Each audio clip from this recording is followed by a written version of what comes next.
Alrighty, this is going to be our half kneeling hip rotation stretch.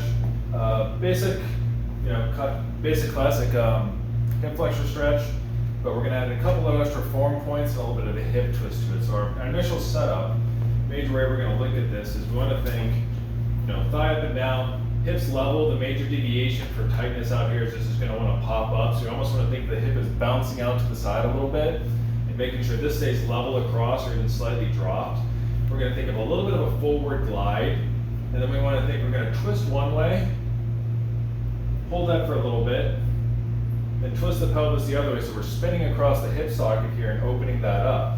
Major thing as we go forward into that, as we get our setup, level out, and get into it, especially sometimes as we twist, I don't want to go up like this to escape that tension.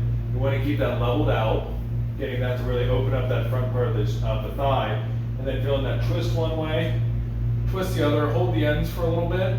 You see, does one of those feel a little tighter than it should be, and opening that up. The front view. That'd be, checklist would be the pelvis is level, make sure this is not bumping up too much. If anything, hips sliding a little bit this way, a little forwards into it. Think of our pelvis is going to rotate one way, make sure that doesn't creep out like so. Make sure we get that hip bump out this way so we're getting. We can twist the other way. And play with our variables. Are we going more front to back, more side to side, or more twisting to really feel, oh yeah, there's that one spot that needs it to open up. So that'd be like a pretty simple way to run through that. You can do both sides for comparison.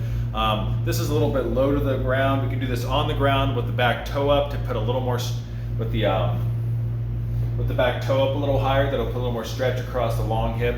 To get into it, if this is a little too much to start, sometimes we start off with like a 4-fold mat or 2 or 3 of these. So a couple of ways to do it, and I'll give that a shot.